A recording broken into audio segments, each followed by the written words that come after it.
ॐ अज्ञानतिमिरान्धस्य ज्ञानाञ्जनशलाकया चक्षुरुन्मिलितं येन तस्मै श्रीगुरुवे नमः। नमो विष्णुपादाय कृष्णप्रेष्ठाय भूतले श्रीमते भक्तिवेदान्तस्वामिनीति नामिने। नमस्ते सरस्वती देवी गौरवाणी प्रचारिणी निर्विशेषशून्यवादे पश्चात्देशतारिणी। श्री चैतन्य मनोभीष्टं स्थापितं येन भूतले स्वयं रूपकदामजं ददाति शपदान्तिकं वन्देऽहं श्रीगुरु श्रीयुतपदकमलं श्रीगुरु वैष्णवांश्च श्रीरूपसाग्रजातं सगुणरघुनाथानीतं तं सजीवं साधुरित शब्दं परिजन सहितं कृष्ण चैतन्यदेवं श्रीराधाकृष्णपादान् सगणललिता श्रीविशाखानीतांश्च नारायणं नमस्कृतं नरं चैव नरोत्तमं देवीं सरस्वतीं व्यासं ततो जयमुदीरयेत्। हे कृष्ण करुणा सिंधु दीनबंधु जगत्पते गोपेश गोपिका कांत राधा कांत नमोस्तुते। तप्त कंचन गौरांगी राधे वृंदावनेश्वरी वृषभानुसुते देवी प्रणमामि हरिप्रिये। नीलाचल निवासाय नित्याय परमात्मने बलभद्र सुभद्राय जगन्नाथाय ते नमः। जय नृसिंह श्री नृसिंह जय जय जय नृसिंह। उग्रं वीरं महाविष्णुं ज्वलन्तं सर्वतोमुखं नृसिंहं विष्णुं भद्रं मृत्युमितं नमाम्यहं। श्री नृसिंह जय नृसिंह जय जय जय नृसिंह। जय पद्मभृङ्गम्। ओम विश्वरूपवर्चसि पद्मोद्मालयेषु सर्वतोपाहि मां देवी महालक्ष्मी नमोस्तुते। वाञ्छाकल्पतरुभ्यश्च कृपा सिन्धुभ्येव च पतितानां पावनेभ्यो। जय श्री कृष्ण चैतन्य प्रभु नित्यानंद श्री अद्वैत गदाधर श्रीवासादि गौर भक्तवृंद। हरे कृष्ण कृष्ण कृष्ण हरे हरे हरे राम राम राम हरे हरे। हरे कृष्ण कृष्ण कृष्ण हरे हरे हरे राम राम राम हरे हरे। हरे कृष्ण कृष्ण कृष्ण हरे हरे हरे राम राम राम हरे हरे। कृष्णस्तु भगवान् स्वयं कृष्णस्तु भगवान् स्वयं कृष्णस्तु भगवान् स्वयं। ओम नमो भगवते वासुदेवाय ओम नमो भगवते वासुदेवाय ओम नमो भगवते वासुदेवाय।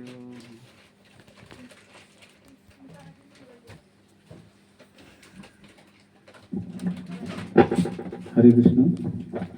উপস্থিত ভক্তমণ্ডলী সবাইকে আন্তরিক প্রীতি শুভেচ্ছা জানিয়ে আজকে আমরা ভগবত ভক্তি অনুসরণ করব।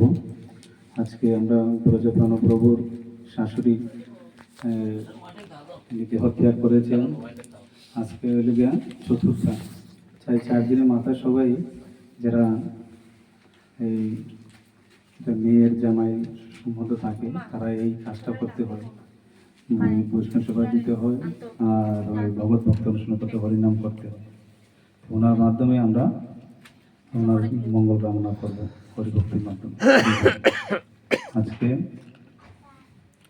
সেই কথা আমরা এই জীবন সত্য ঘটনা যে জন্ম নিলে মৃত্যু হয়, সেই কথাই ভগবান এই ভগবত গীতায় আমাদের বলেছেন। এই ভগবত গীতা হচ্ছে আমাদের ম্যানুয়াল, আমাদের সব কিছু। আমরা কিভাবে আমরা জন্ম প্রাপ্ত হতে পারি, ভালো জন্ম প্রাপ্ত হতে পারি, কিভাবে আমরা মৃত্যু বরণ করতে হয়, কিভাবে আমরা সুখ প্রাপ্ত করতে পারি, শান্তি প্রাপ্ত হতে পারি, তার জন্য আমাদের কী করতে হবে, ভগবত ভক্তির মাধ্যমে আমরা জানতে পারবো, বুঝতে পারবো, মানতে পারবো। এই চৈতন্য চরিতামৃতে বলেছে এই ব্রহ্মাণ্ড ভ্রমিতে কোনো ভাগ্যবান জীব গুরু কৃষ্ণ কৃপায় পায় ভক্তিলতা পেয়েছে। যদি আমরা ব্রহ্মাণ্ড ভ্রমিতে যদি ভগবানের কৃপায় গুরুদেবের কৃপায় যদি আমরা ভগবত ভক্তি অনুসরণ করতে পারি, অনুসরণের মাধ্যমে হরিনামের মাধ্যমে যদি আমরা জীবন সার্থক করতে পারি, তাহলে আমাদের এই 84 লক্ষ জনী ভ্রমণ থেকে আমরা রেহাই পেয়ে যাব। যাই ভগবান আমাদের সত্য কি সেই কথা ভগবান এই ভগবদ গীতার দ্বিতীয় অধ্যায়ে সাংখ্য যুগে 27 নম্বর শ্লোকে আমাদের অবগত করিয়েছেন। কি বলেছেন?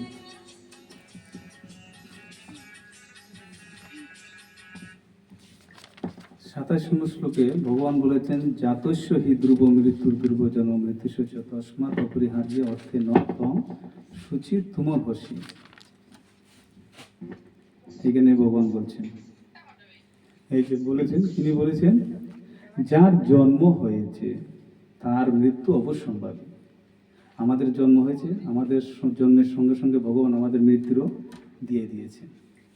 এবং যার মৃত্যু হয়েছে তার জন্ম অবিসম্ভাবী। যার মৃত্যু হয়েছে, যেমন ওনার শাশুড়ি মারা গিয়েছেন, ওনার আবার জন্ম হবে, সেই কথা বলেছেন। অত অপরিহার্য কর্তব্য সম্পাদন করার সময় তোমার দুঃখ করা বা সুখ করা উচিত নয়। আমাদের অপরিহার্য কর্তব্যটা কি? জন্ম তো নিয়েছি, পূর্বজন্মের কর্মফল শুধু আমরা এই দেহ পেয়েছি, তাতে মৃত্যু অবগত হয়েছে। কিন্তু আমাদের কর্তব্য কর্মটা কি? কর্তব্য কর্ম হচ্ছে ভগৎ ভক্তি অনুশীলন। সেই ভগৎ ভক্তি অনুশীলনের মাধ্যমে আমরা জীবন সার্থকতার জন্য লাভ করতে পারি। এই যে 84 লক্ষ জুনি ভ্রমণ থেকে আমরা নিস্তার পেতে পারি, তার জন্য ভগবান এই ভগবত গীতা দিয়েছেন। কেননা ভগবান হলে গিয়া নিত্য সনাতন, কেন ভগবানের মৃত্যু নেই, জন্ম নেই। আমাদেরও কিন্তু জন্ম নেই, মৃত্যু নেই। কেননা ভগবান নিত্য হলে আমরাও নিত্য। আমাদের যে এখন আমরা বলতে পারি, আরে আমাদের যে আমরা দেশের শরীর মানুষ মারা গেছে, আমার বাবা মারা গেছে, আমার মা মারা গেছে, তারা কি? এই যে মানুষ কান্দাকাটি করতেছে, সেই সম্বন্ধে ভগবান আমাদের অবগত করেছেন। এই ভগবত গীতা সাংখ্যযুগে আমার সম্পূর্ণ দেহতত্ত্ব আত্মতত্ত্ব সম্বন্ধে আমাদের জ্ঞান দিয়েছে। এই যে বাবা মা মারা যায়, দেহ ত্যাগ করেন, বা তাদের দাদা দিদি যেন চলে যান, তারা কি? এই দেহটা কি?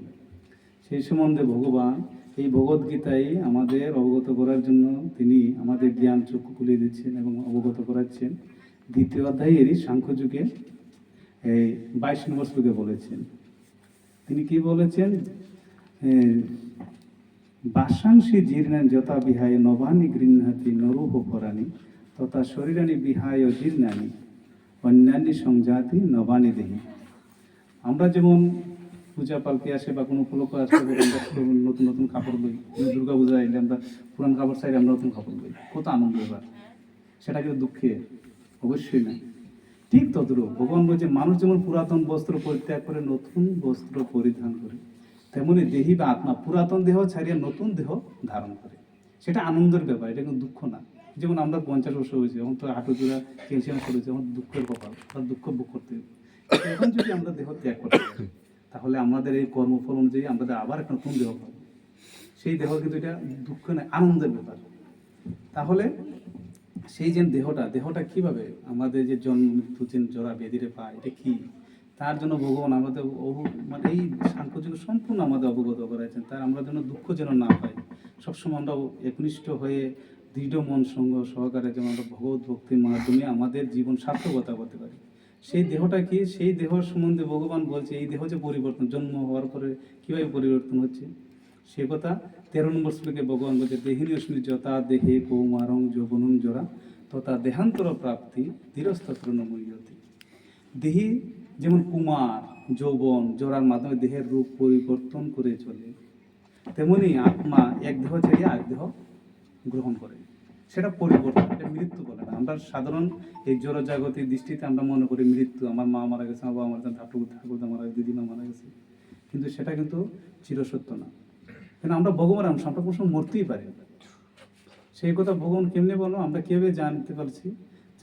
ভগবান বলছে আমার এই অংশ সব এই জড়জগতের মানুষ। সেটা আমরা অবগত হয়েছি, আমরা নিজের জ্ঞান বুদ্ধির মাধ্যমে আমরা কিচ্ছু জানতে পারবো না। আমার যদি ব্যক্তিগত মাধ্যমে যদি আমি জ্ঞান প্রকাশ করি, সেটা কেউ গ্রহণ করবে না।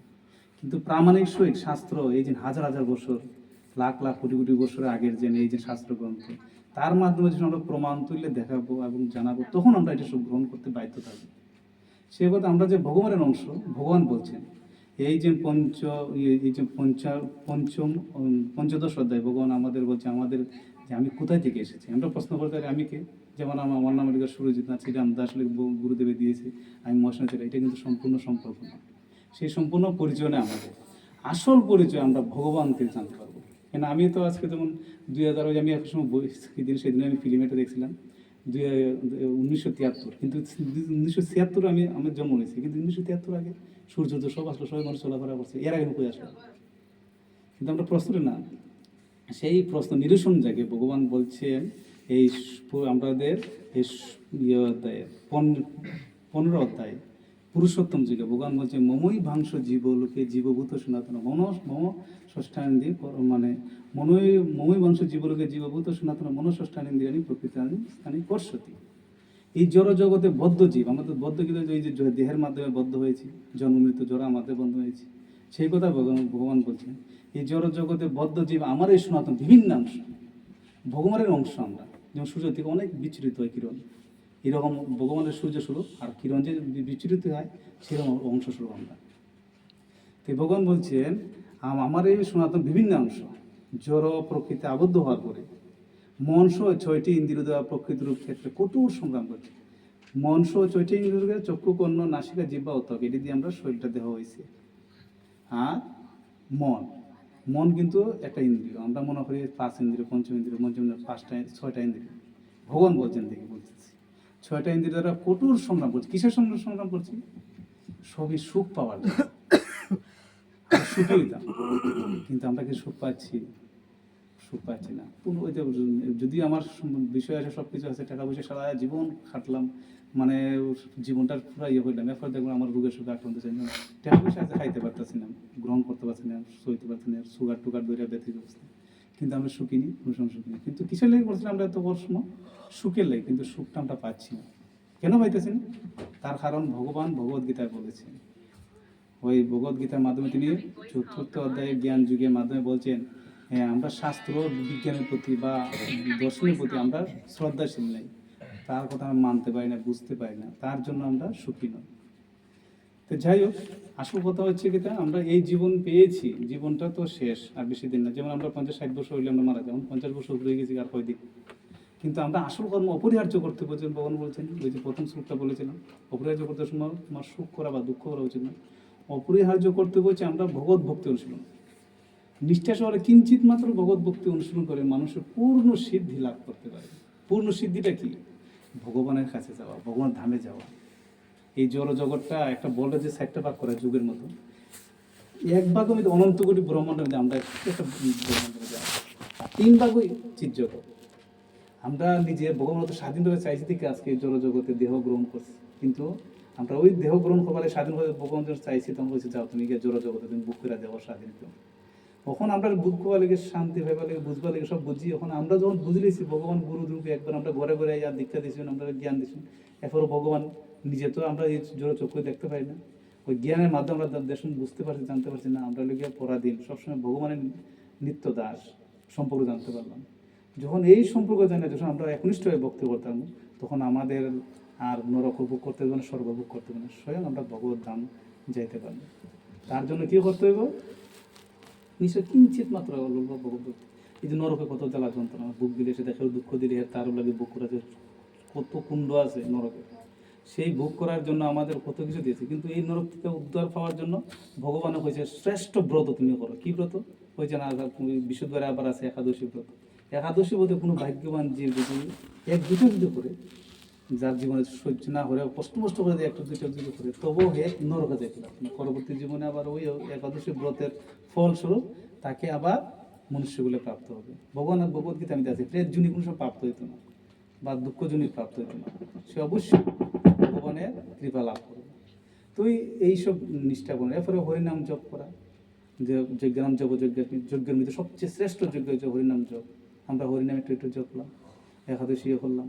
এরপরে 4টা নিয়ম কানুন, সাধারণ কিচ্ছু না, আমরা তো চলতেছি না, এই তো লাখ লাখ পৃথিবীর মানুষ আছে, আমেরিকা, লন্ডন, ফ্রান্স সব জোড়াই বসে, তারা যেরকম ঘুম থেকে উঠে তারা মদের মাংস চলতো, এইসব মানুষ সব ত্যাগ করে নিরামিষ আহার করতেছে, নেশা বর্জন করতেছে, এরপরে অবৈধ স্ত্রীসঙ্গ বর্জন করে, এরপরে হরিনাম জপ করতেছে, তারপরে এই দ্রুত ক্রীড়া জুয়াটাও করতেছে না, তারা জীবনের উন্নতির পথ, মানে পথনির্বাক পথ রাস্তা কাটে দেয়।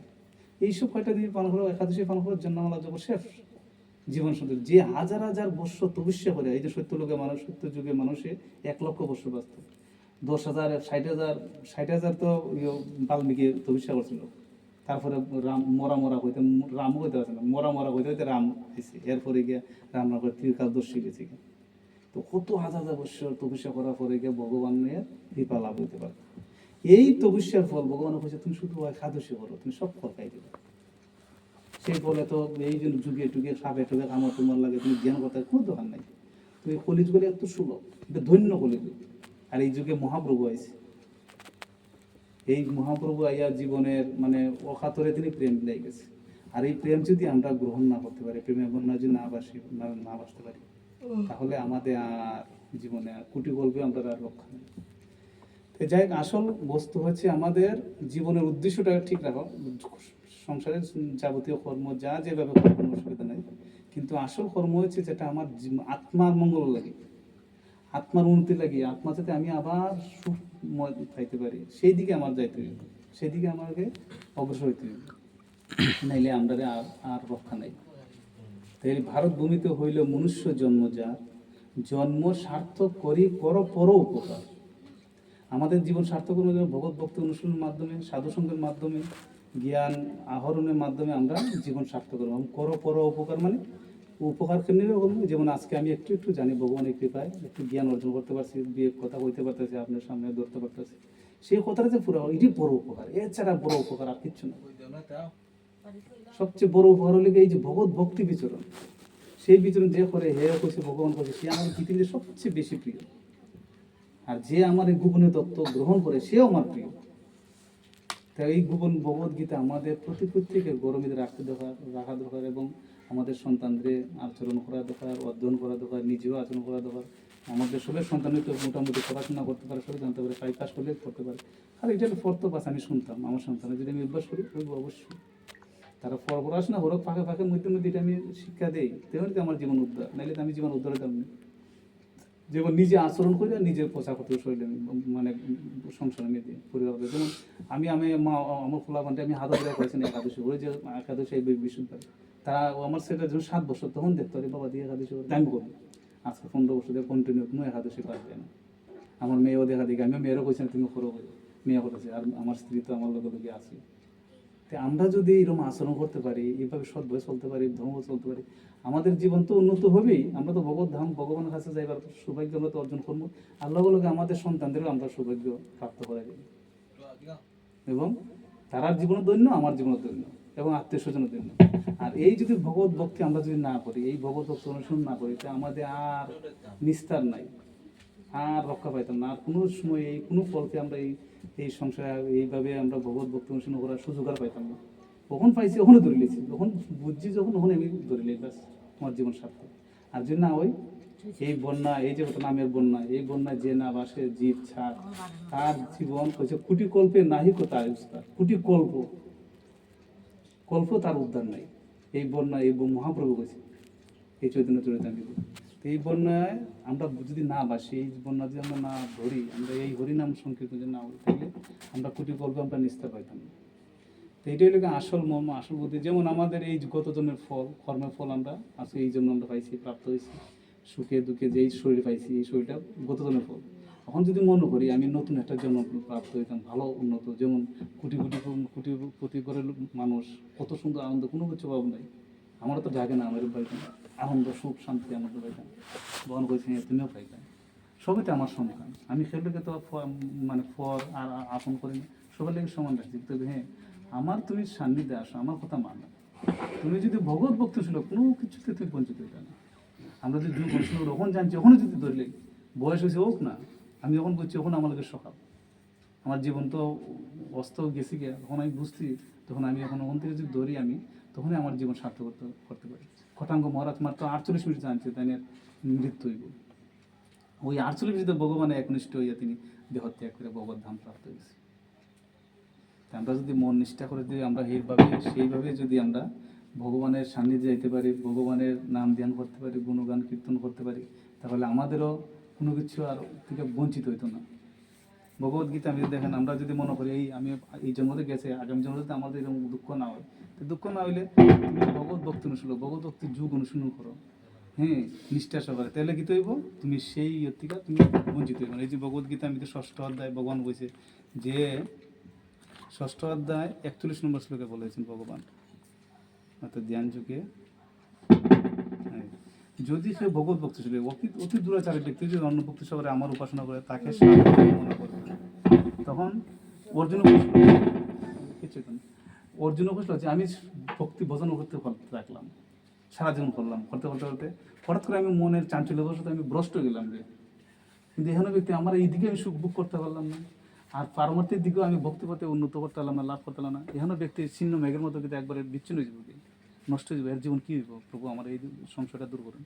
যেমন আমরা সারা জীবন ভক্তি করলাম, কিন্তু শেষ বয়সে আমরা কোনো সময় মনের বিভ্রান্ত আমি ভ্রষ্ট গেলাম গিয়ে, তখন ভগবান কইছে কি তা দেখো, ওই 40 নম্বর শ্লোকে ধ্যান যুগে 6ষ্ঠ অধ্যায় ধ্যান যুগ বলতে যেটা গুরুত্বপূর্ণ যুগ, তিনি বলছেন যে দেখো অর্জুন, কল্যাণকারী কখনো অকল্যাণ হইতে পারে না, না হের ইহলোকে বড়লোকে কোন লোকে তার দুর্গতি হইতেই না, সে না হে আমার সান্নিধ্যে আছে, তো আমি এর সম্পূর্ণ দায়িত্ব নিয়েছি।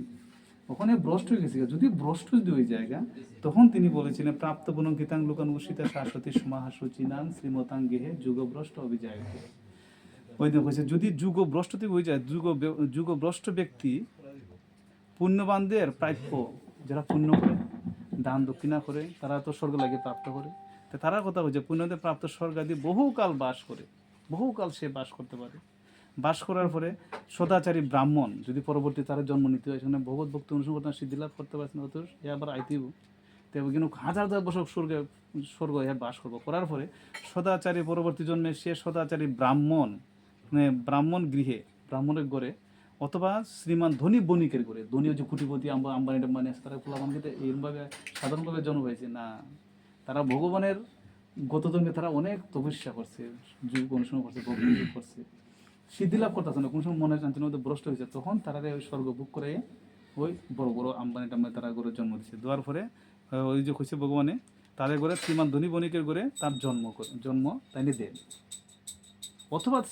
অথবা যোগী নামগুলো ভবতী দিমতাম এতহি দুর্লভতরং যুগের জন্ম যত 42 যুগে আবার তিনি বলেছেন অথবা শ্রীমান জ্ঞানী যুগী বংশে, ওই যে আমরা দেখি যে মুরব্বী ঘরে মুরব্বী আমরা কই না, এটা সাধারণ না, এটা ভগবত ভক্তি অনুসরণের মাধ্যমে সারা জ্ঞানী যুগী বংশ পাইছে, এলিয়ে হয়েছেন ভগবানে। অথবা যুগভ্রষ্ট পুরুষ জ্ঞানবান যুগী গণের বংশে জন্মগ্রহণ করেন, এই প্রকার জন্ম এই জগতে অবশ্যই অত্যন্ত দুর্লভ। কেন দুর্লভ? আমরা শনি মন্দির করি, এদিকে দুর্গা মন্দির করি, কালী মন্দির করি, অভাব নাই, কিন্তু বিষ্ণু মন্দির কটা আছে? দশদা খাঞ্চিমিতে কন্যাকুলে মানে একটা তো দেখা যায় না, খেলে খেলে দেখা যায় না। আসল যেখানে গেলে আমরা সমাপ্তি হইব সেখানে আমরা যাইতে পারি না। এলিগে ভগবান হচ্ছে মনুষ্যাং সহস্রেষু, ভগবদ্গীতায় 7ম অধ্যায় বিজ্ঞান যুগে কইছে হাজার হাজার মানুষের মধ্যে কদাচিৎ একজন সিদ্ধি লাভ করার যত্নবান হয়, হাজার হাজার মানুষের মধ্যে, এবং হাজার হাজার সিদ্ধি, যেমন আমরা এখানে হাজার হাজার ওই যে ইস্কনে ভক্ত আছি বা বৈষ্ণব আছে, হাজার হাজার সিদ্ধি লাভ করে আমরা যত্ন মারা থাকি, কিন্তু এইরকম হাজার হাজার সিদ্ধির মধ্যে কদাচিৎ একজন আমাকে অত আমার ভগবত ভক্তিকে অনুসরণ করতে পারে, হাজার মানুষের মধ্যে দেখো সিদ্ধি লাভ করার যত মানুষ আছে, আমরা সব সাকসেস হইতেছি না, বহুত দেরি আছে, অনেক দেরি আছে, আমরা খালি স্টেপ দিছি, তো স্টেপ দিছি আমরা কিন্তু বিভ্রান্ত, আমরা তার ধ্বংস হইতো না, কিন্তু আমরা কিন্তু উন্নতির দিকেই থাকবো। ভগবান বলছে কেউ যদি আমার লাগে 1 স্টেপ দিয়ে রাখে, আমি হ্যাঁ 100,000 স্টেপ লাগে আমি তার রাস্তা ধরে রাখি। তাই আমরা হয়েছে ভগবান যদি আমরা ধরে লিছি, আমরা একদিন আমরা এই জন্মদিনের পরের জন্য আমরা উদ্ধার পাইনি, তাহলে ধরতেই হতো আসল। তো এই যে 84 লক্ষ জুনি ভ্রমণ যে করে জলজা নবলক্ষানি, তারপরে স্থাবরা লক্ষ বিংশতি, মানে জলজের বিষ্ণু পুরাণামিতে কি সুন্দর ইয়ে দিছে, এই 9 লক্ষ হইলে জলজা জীব আমরা গ্রহণ করতে হবে, শরীর গ্রহণ করতে হবে, ওই যে এক দেহ সারি এক দেহ গ্রহণ করা লাগে, ভগবান যে বলছে এটা বস্ত্রের মতো, সেই বস্ত্র শেষ সমাপ্তির সময় এটা একদম মহান জনের লোকে বলছে, দেখে আমি কোথায় এটা আমি পড়ছি না যদিও, এটা তো পড়ছি বিষ্ণু পুরাণ পাইছে এই শ্লোকটা, এটা জলমিদের শেষ সমাপ্তি কোন সময়, জলমিদের যে কীট পতঙ্গ মাছ টাছ জন্ম দেবে, এরপর লাস্ট জন্ম কিতা, লাস্ট জন্ম শঙ্খ, হ্যাঁ সুন্দর, শঙ্খ জন্ম পরে সমাপ্ত হয়ে গেল গিয়া, এরপরে গিয়া গাছপালা লেগে 20 লক্ষ, 9 লক্ষ হলে জল দিয়ে শঙ্কর দিয়ে গিয়ে আমরা সমাপ্ত পাইলাম, আমরা শেষ হইল সমাপ্ত। এরপরে গাছপালা শেষ জন্ম কিতা, হ্যাঁ তুলসী জন্মের পরে এর 20 লক্ষ শেষ জন্ম শেষ হইল। এরপরে হইলে গিয়া কৃময়ু রুদ্র শঙ্কর, মানে 11 লক্ষ হইলে গিয়া কৃমি কীট পতঙ্গ মধ্যে লাস্ট জন্ম কি জন্ম শেষ হইব আমরা, এই জন্য 11 লক্ষ জন্ম দেহ একটা পরে একটা শরীর পাল্টাই আমরা লইব, এরপরে লাস্ট জন্ম কিতা যেটা সব কিছু ভগবানের সেবায় নিযুক্ত হইব, সেই জন্মই মৌমাছির মধু দিয়ে আমরা অভিষেক করে ভগবানের সেবায় লাগাই, ওই লাস্ট জন্ম লেগা মৌমাছি যেন কীট পতঙ্গ যে মৌমাছি। এরপরে হইলে গিয়া পক্ষী নাম, 10 লক্ষ পক্ষী নাম, পক্ষী নাম 10 লক্ষ পক্ষী নাম হইলে গিয়া শেষ পক্ষী, 10 লক্ষ আমরা পক্ষীর দেহ গ্রহণ আছি, আর শেষ পক্ষী কোনটা হইব, হ্যাঁ ময়ের সময় আইলে পরে আমরা শেষ, তোমরা ইউটিউবে দেখা যায় বইতে দেয়, ঠিক আছে। তো ময়ের জন্ম সময় হইলো 10 লক্ষ পুরা সমাপ্ত হইল। এরপরে 30 লক্ষ হইলে গিয়া পশুর জন্ম, ত্রিশতি লক্ষ পশুব ত্রিশতি লক্ষ পশুব হইলে গিয়া পশু মিদে 30টা 4 পা পশু আছে এতটি পশু মিদের সবচেয়ে শেষ 30 লক্ষ বার আমরা দেহ গ্রহণ করবো কত কষ্ট আমরা ডিসকভার দেখি এক বাঘে গিয়া হরিণে জাপটা মারে হারে ওই জিরাফে মারে কিনা আমরা কত কষ্ট করে দেওয়ার দেখ করতে পারে। তো এই মিতে করতে করতে লাস্ট জন্ম কিটা গরু যে সময় আইব গরু জন্মের পরে এরপরে আইব মনুষ্য জন্ম। মনুষ্য জন্ম চতুর্লক্ষানি মনুষ্যা চতুর্লক্ষানিদের শেষ মনুষ্য জন্মদের সাকসেস জন্ম লাস্ট জন্ম কিটা শেষ মনুষ্য জন্ম। মনুষ্য জন্ম তো আমরা কত ধরনের এই নিগ্রো দিকে উলঙ্গ নিগ্রো আছে আন্দামান দ্বীপপুঞ্জের মধ্যে অনেক মানুষ আছে আফ্রিকা টাফ্রিকার মানুষ এটা মানে কোনো জ্ঞান বুদ্ধি নেই তারা পশুর মতো জীবন এরকম অনেক পশু আমরা এরকম জীবন গ্রহণ করতে এইরকম করতে করতে 4 লক্ষ বার শেষ আমরা সমাপ্তি কোন সময় যে সময় এই আমরার মতো মানুষের মধ্যে 4 লক্ষ বার মানুষের লইতে যে সময় বৈষ্ণবের দেহ পাইমো পূর্ণ শান্তি পূর্ণ ভক্তিবোধে আমরা সাকসেস হইলাম ভগবান অহিত পাই। নিষ্ঠা চলে অল্প যদি আমরা নিষ্ঠা চলে আমরা কর্ম করি যেমন আমরা একাদশী সবই করি যারা একাদশী করে তারাও বৈষ্ণবের পর্যায়ে গেল গিয়া যে কোনো মাতাজিও প্রভুজিও আর বৈষ্ণব ওই যে একটু নিষ্ঠা করে একটু করছেন এটার মাধ্যমে সাকসেস হয় ভগবান অহিতুকি করে কলিযুক্ত আমরা দোষের সাগর এটার থেকে নিষ্ক্রান্ত হইবার লাগে ভগবান অহিতুকিভাবে ভগবানের কৃপা করিয়া তারা ওই লাস্ট জন্ম মনুষ্যমিদে 4 লক্ষ মনুষ্য জন্ম কত কষ্ট পাওয়া এই কষ্টের থেকে মুক্তি পাওয়ার লাগে যখন একটা ভক্তি অনুসরণ 4টে নিয়ম কানুন পালন কর্ম তারপরে হরিনাম জপ কর্ম একাদশী দ্বাদশী করুম বাস সামান্য শেষ সাকসেস আর কোনো কিছু নাই। গুরুদেবের তো আমরা চরণাশ্রয় গেছি হদিমরে গুরুদেবের দীক্ষা তো পাইমই সবই সদ্গুরু আর সেবা চরণাশ্রয় আমরা যেন আছি। তো এইভাবে যেতে যেতে আমরা জীবন সার্থকতা মনুষ্য জীবন সাকসেস 4 লক্ষ বার যেন জন্ম কত কষ্ট এই যে মনুষ্য জন্মের সময় নরকের মতো চলে একদিকে মল এদিকে মূত্র এদিকে আবার উল্টিয়ে থাকা মার গরমিতে এরপরে তাপ কিন্তু একটা ব্লেড গুলি জায়গায় এত তাপ এটা নরকের চেয়ার বেতাল কত কষ্ট কত ভগবানের সাথে প্রার্থনা এটা তো কষ্ট পাই মা ভূমিষ্ঠ হইলাম আচ্ছা হইলে পরে কত দুঃখ কষ্ট সব ভুলে যাই গিয়া এরপরে ভূমিষ্ঠ করে মৃত্যুর সময় কষ্টটা একরকম কফে গলা বন্ধ রেখে দিব এক প্রভুপাদে কইছে প্রভুপাদে শাস্ত্র থেকে কইছেন তাই এক জায়গায় আমি বিচ্ছু যদি দংশন 40,000 বিচ্ছু এক জায়গায় দংশন করে যে বিষ শৈল অনুভব হয় সেই অনুভব করার পরে তখন দেহ পাখিটা ছুটে কত কষ্ট